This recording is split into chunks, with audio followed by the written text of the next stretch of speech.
के की वैल्यू। अगर आपको डेल्टा एच स्टार आपको लिखना है, अगर आपको डेल्टा एच स्टार निकालना होगा तो वो कैसे निकलेगा, delta E star plus delta PV. अगर आपको डेल्टा एच स्टार निकालना आ गया तो आप इसको ऐसा भी लिख सकते हैं, delta E star plus delta M G R T. इसका एक और basic formula, delta E star किसके इक्वल होता है, डेल्टा ई स्टार होता है एक्टिवेशन में से आरटी को माइनस कर दो। डेल्टा ई स्टार क्या होता है, एक्टिवेशन में से आरटी को माइनस कर दो, ठीक है। अगर वो यूनिमोलिकुलर पूछता है तो डेल्टा एनजी का वैल्यू 0 होता है। अगर वो बायोमोलिकुलर पूछता है तो -1 होता है डेल्टा एनजी का वैल्यू। वहां पर अगर आपको एक्टिवेशन निकालनी होगी तो आप लिखोगे डेल्टा एच स्टार, वहां पर आप लिखोगे delta H star plus 1 minus के डेल्टा एनजी आर टी। ये बेसिक फॉर्मूला है जिनका क्वेश्चन सीधा एग्जाम में आ सकता है, सीधा क्वेश्चन आ सकता है इन फॉर्मूलाज का। यहाँ पर अगर उसने पूछा यूनिमोलिकुलर के लिए, अगर वो बात कर रहा है आपसे यूनिमोलिकुलर के लिए तो डायरेक्ट ही याद कर लो कि यूनि के लिए डेल्टा एनजी हो गया 0। अगर उसने बायोमोलिकुलर की बात करी तो डेल्टा एनजी किसके इक्वल होता है, बायोमोलिकुलर में -1। तो यूनिमोलिकुलर में एक्टिवेशन एनर्जी कितना आ जाएगा, डेल्टा एच स्टार आ जाएगा और साथ में 1 minus 0 is equal to R T, सीधा आर टी आ गया। और अगर बायोमोलिकुलर में निकालनी होगी, अगर बायो में निकालनी होगी तो आ जाएगा delta H star plus R T plus 2 R T. ये क्वेश्चन पेपर में पक्का आ सकता है, इनका जो लास्ट वाला है इनसे क्वेश्चन आने के पूरे चांसेस है, ठीक है। तो यहाँ पर आपका chemical kinetics, gaseous state, atomic and quantum chemistry with unit conversion मैंने आपको रिवीजन करा दिया है। अब मैं कल एक और सेशन बनाऊंगी, कल एक और क्लास लेंगे हम, उसके अंदर मैं कोशिश करूंगी कि आपको फेज इक्विलिब्रिया, आपका फिजिकल स्पेक्ट्रास्कोपी, फेज इक्विलिब्रिया, फिजिकल स्पेक्ट्रास्कोपी, जो छोटे चैप्टर है थोड़े, आपका इलेक्ट्रोकेमिस्ट्री, और एक आपका चैप्टर आता है सॉलिड स्टेट। कल ये 4 चैप्टर, क्योंकि ये छोटे चैप्टर है, बड़े बड़े चैप्टर आज हमने निपटाए हैं रिवीजन में, ये 4 चैप्टर कल मैं आपको रिवाइज करा दूंगी। इनके अलावा जो बचे हैं वो आपको खुद ही करने होंगे, बट एटलीस्ट ये सारे चैप्टर तो मैं आपको कल इसी तरीके से 1 घंटे की क्लास में रिवाइज कराऊंगी। और इस क्लास का मेन पर्पस यही है कि आपको सारे फॉर्मूलाज मैंने लिख दिए हैं, आप भी अपने जब भी रिवीजन करो साथ के साथ फॉर्मूलाज को लिखो, ताकि लिखते लिखते सारा याद आ जाए, ठीक है, लिखते लिखते ही सारा याद आ जाए। फिजिकल केमिस्ट्री पेपर में एग्जैक्ट फॉर्मूला तो तभी याद आता है अगर आप इसको कम से कम काफी बार लिखोगे, जितना ज्यादा लिखोगे उतना आप उसको याद कर पाएंगे, ठीक है। बहुत ज्यादा लिखना होता है ये, सभी फॉर्मूलाज को बार बार लिखते चले जाओ। कितने चैप्टर है, मेरे को 1 घंटा लगा 3 चैप्टर के फॉर्मूलाज लिखने के लिए। आपको तो याद होंगे इस टाइम पर ये फॉर्मूलाज, क्योंकि आपने तो सारा सिलेबस रिवाइज कर लिया। You revise the all syllabus, तो आपको सारा सिलेबस रिवाइज होगा। अब ये कल इनके कर लेंगे। फेज इक्विलिब्रियम में देखो आपको पता है कोई भी फॉर्मूला नहीं है सिवाय इसके F is equal to C minus K P plus 2। Physical spectrum में सिर्फ रोटेशनल का फॉर्मूला आएगा, B is equal to H square 8 pi, B is equal to H 8 pi square I C. यही इसी के न्यूमेरिकल आते हैं। इलेक्ट्रोकेमिस्ट्री में नर्नेस्ट इक्वेशन के अलावा और कोई फॉर्मूला यूज नहीं करवाता वो।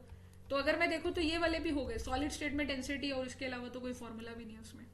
डेंसिटी आता है और कोई फॉर्मूला ही नहीं है। तो ये भी बहुत छोटे चैप्टर है, कल इनको हम निपटा लेंगे अपने, ठीक है। और आप मुझे कमेंट करके जरूर बताना कि ये सेशन आपको कितना फायदेमंद लगा। मैंने जितने यहाँ पे फॉर्मूला लिखे हैं और जिसको मैंने इंपॉर्टेंट बोला एटलीस्ट उसकी तो आप चाहे डेरिवेशन ही कर लो, ठीक है। ये इंपॉर्टेंट है, आपके सभी फॉर्मूलाज इंपॉर्टेंट है। So thank you so much to watch this video.